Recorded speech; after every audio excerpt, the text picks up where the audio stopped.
fake news will cover it accurately, Mr. President. But the point is, he's standing strong on the world stage. While the Democrats, they're expressing outrage about dirt bikes on the South Lawn of the White House. And leftist journalists are encouraging more terror aimed at the president and his allies. The left is not just losing the argument, you see, they're losing the country. And that's the big take. Senator, always good to see you. Welcome back. Yeah, Ed, thank you so much for having me. It's always good to be on. The president now promising to read the entire Iran deal word for word, if necessary, at a news conference, he says, so that the press will cover it accurately. I'm not sure they will, but I think he's trying to silence the critics. From what you know so far, do you believe this is a long-term solution to the Iran threat? Are you on board? Look, I know that there is no better deal maker than President Donald J. Trump. So I have all the confidence in the world that he's going to make sure that the parameters that were set out at the beginning of this mission are the very ones that guide this pathway to its conclusion. Look, President Trump has said that Iran cannot have a nuclear weapon. Ed, you know this better than anybody. We know that Iran funds terrorist proxies, not just in the region, but literally across the globe. We know when they chant death to America that they mean it, and we know that somebody finally had to hold them accountable. Unfortunately, it came 47 years too late, but Donald Trump is going to do it. So I think when he reads this out, look, I think that's probably what we need. We need him to be able to put it right in front of the media, right in front of his critics, and it'll showcase what we hope to be true, and that is that it puts us in a position of strength. It makes sure that the straits are open. It makes sure that Iran can have no nuclear weapons. And unlike the JCPOA, which made them stronger and put our allies there in the region at a disadvantage, this will put America in a position of strength. So I am excited about what is to come and hopeful that the perimeters that were laid out on the front end will be what we see here. But obviously, those details are yet to be fleshed out. And as far as in the public, and I look forward to hearing President Trump do that. And I'm hopeful on a resolution soon.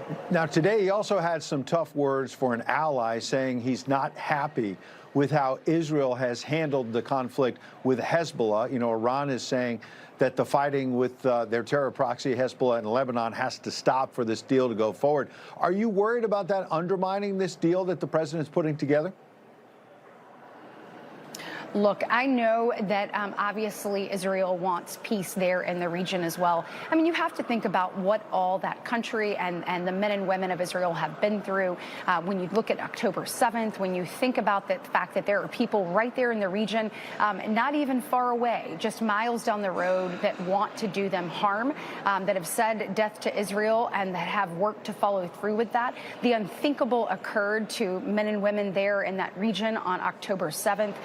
What we saw was beyond comprehension. They've got to make sure that they're doing what they need to keep the men and women there safe. When you look at anti-Semitism across the globe, it is at an all-time high. I think it's important that, you know, we stand with our ally there. I have every belief that the president and the prime minister will work through that, because they know what is most important is the safety and security of our people here at home, of their people there, of all of our allies in the region. And at the end of the day, I believe that will win out.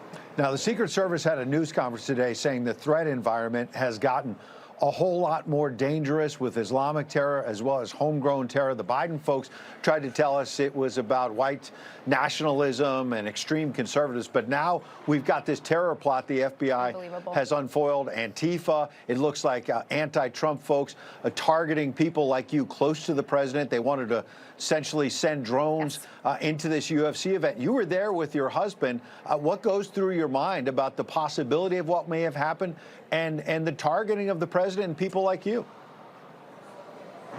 Well, Ed, a couple of things here. First, let's start with the positive, and that is thank you to President Trump for making sure that we can celebrate America's 250, celebrate what makes this country so great. There at the UFC fight, they showcased our military men and women from all branches of our military, saying thank you for your sacrifice, thank you for your service. It was a wonderful night, and it was fun to be a part of.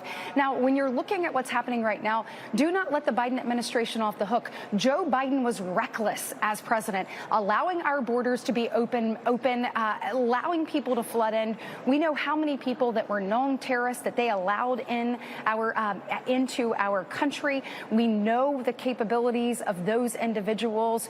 It was absolutely a dereliction of duty. Now we're dealing with cleaning that up, and then adding to that, we are dealing with what Democrats are doing with their rhetoric, the way that they are talking, calling for war, saying that we would be better without these individuals, leaning into what divides us instead of the things